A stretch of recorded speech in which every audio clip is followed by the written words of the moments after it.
Hi everyone, so today I'm going to be looking at the humanistic approach, which is the second of the two approaches you have to learn at A level, on top of the original AS approaches. So we're going to be able to look at describing the humanistic approach and evaluating it, and then applying it to a novel scenario.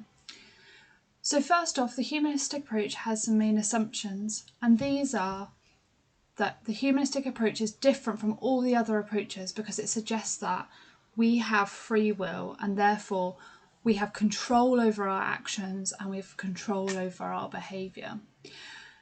It doesn't mean that other people aren't affected by other things though. We're still affected by our internal influences and our external influences such as people around us, but we are active agents and have the ability to determine how we develop, how we behave and what actions we take.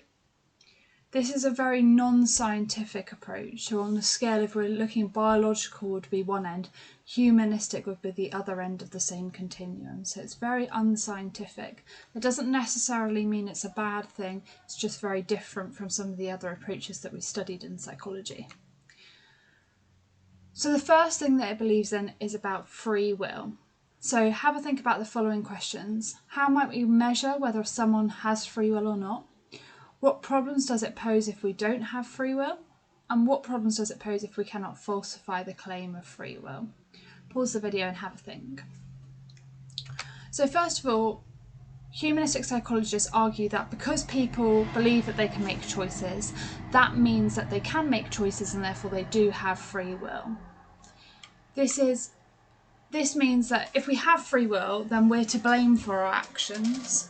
So, for example, the Myra Hindley, her role in the Moors murders that happened as an example. So she would be to blame for her actions rather than because she'd been manipulated by someone else.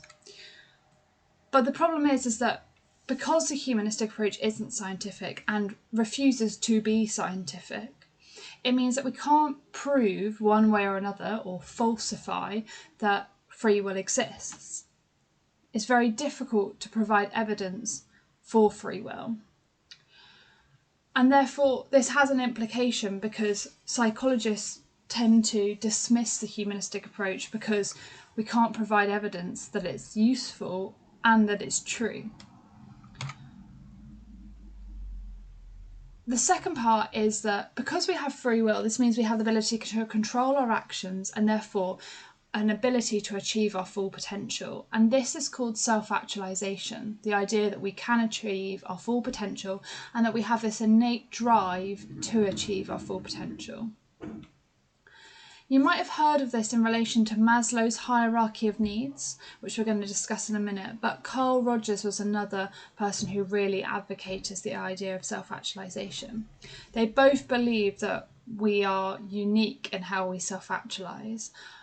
So they gave two different ideas of how we might reach self-actualisation, but the ultimate feeling of well-being and satisfaction is the idea of what self-actualisation is.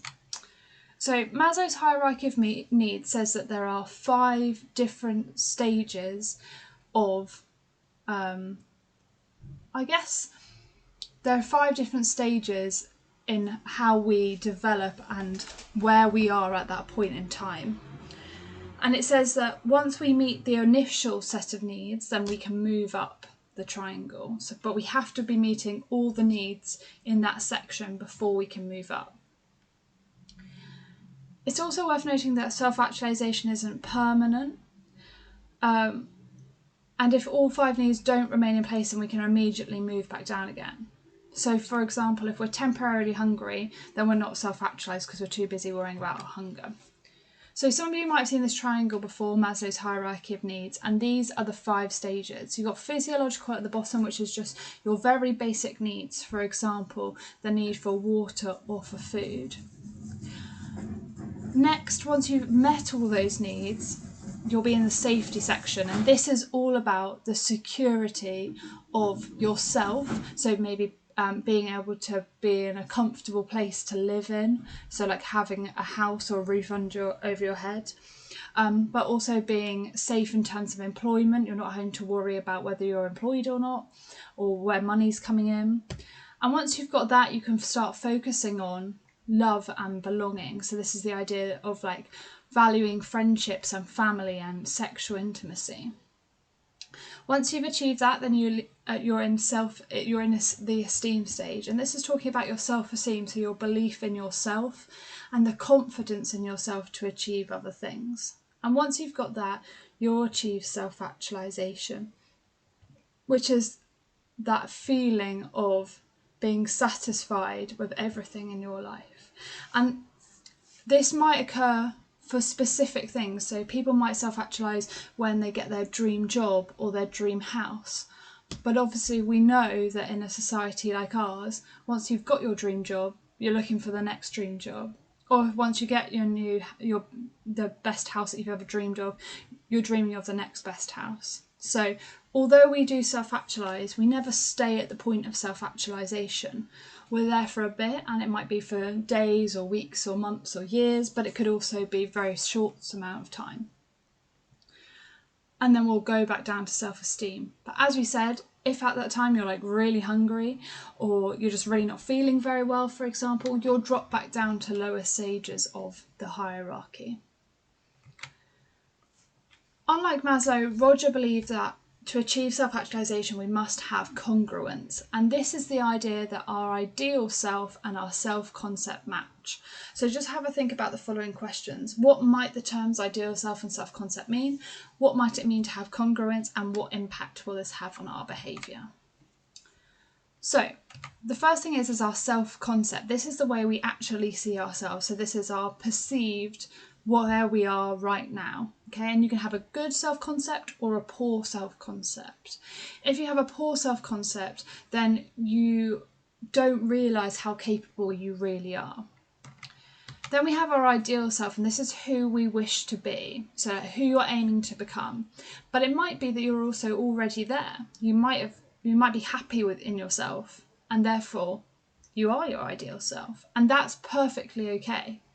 We're not saying that you're trying to be like a multi-millionaire or you want to live in the biggest house possible. It's just being happy with who you are right now. And then your real self is who you actually are.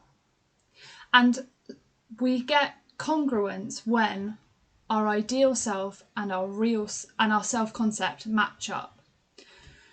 The problem with the real self aspect of it is that our real self is difficult to demonstrate because everyone has a different perception of who you are. So you will have a different perception than one of your friends, who might also have a different perception than another of your friends, who might have a different perception from a family member of yours. So who you actually are is very difficult and very untangible. It's very difficult to falsify again, because it's all about perception. But this is the whole point of the approach. It's meant to be about how you perceive yourself.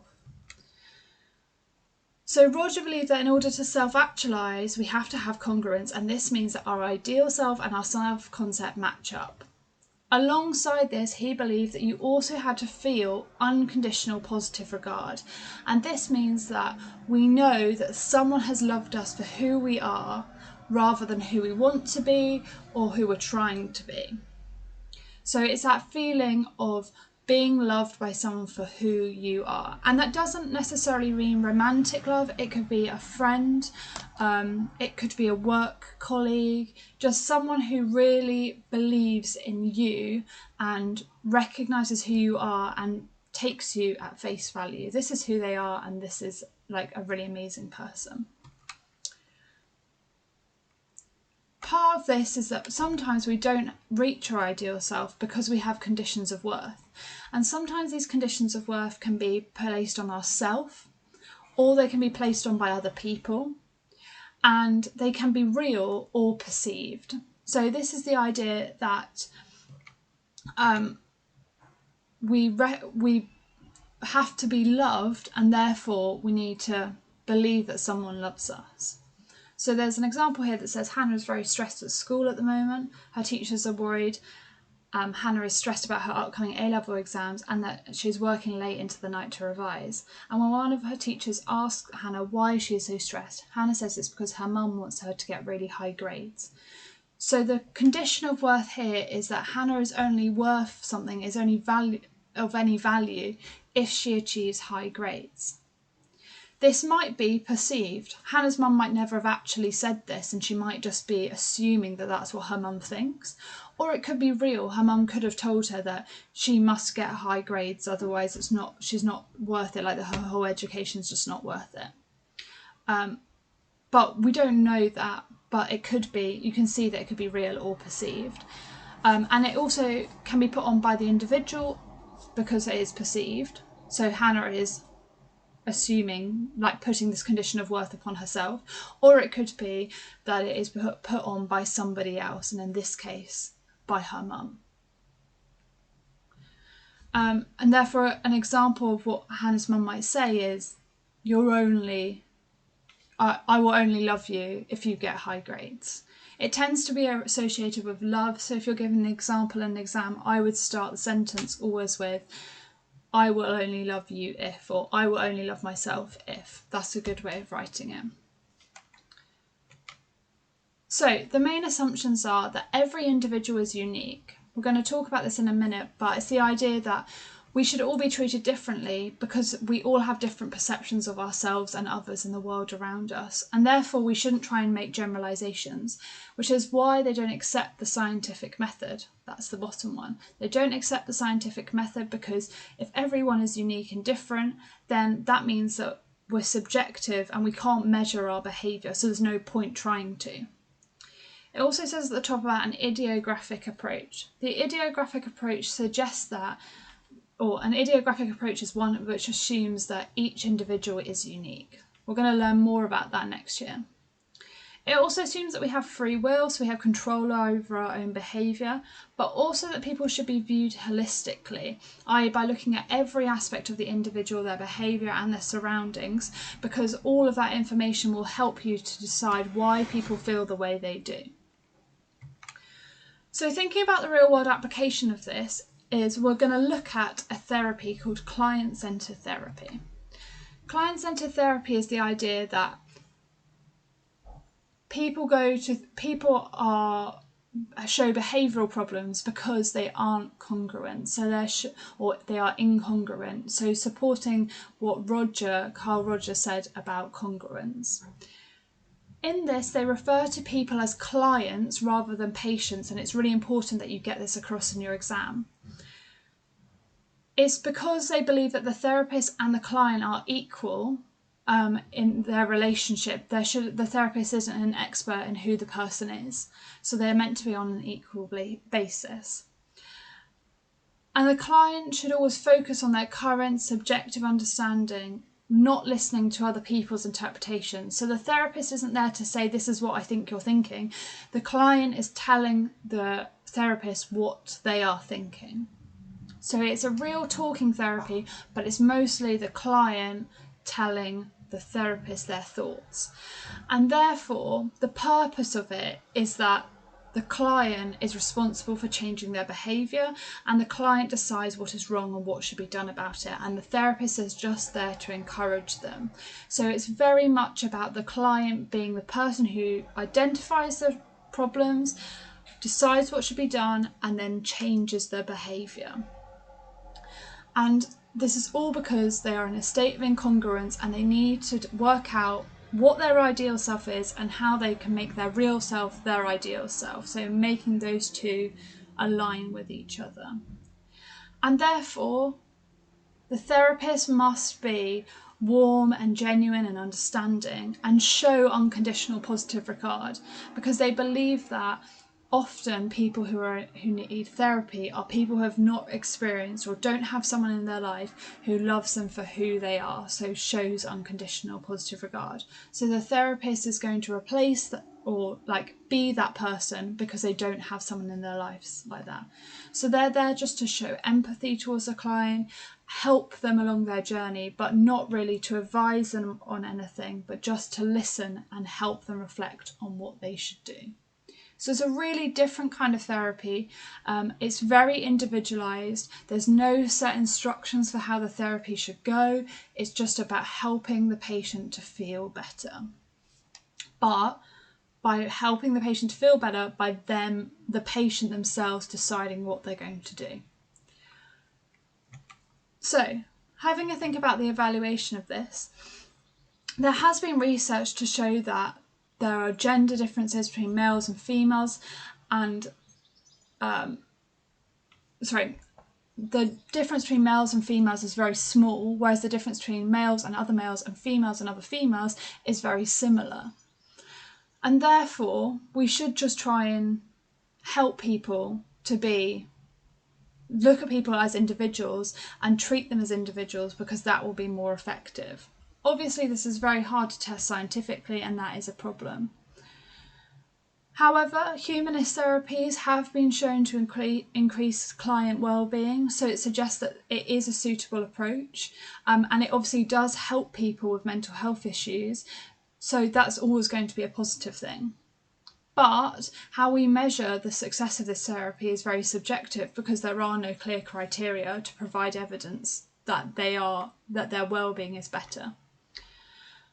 Additionally, the humanistic approach is very based on the individualist society. In individualist society, we're always trying to achieve our personal best and get personal growth and feel personal success.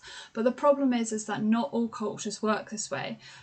Collectivist cultures focus more on the community or the family, and that means that it doesn't really apply to them because they don't show the same feelings of self-actualisation. However, the humanistic approach would argue that actually that doesn't matter. Like, our approach does explain this some part of human behaviour, and that's fine. It also has real-world application because it's been used to treat mental health issues. However, it's had limited impact on psychology.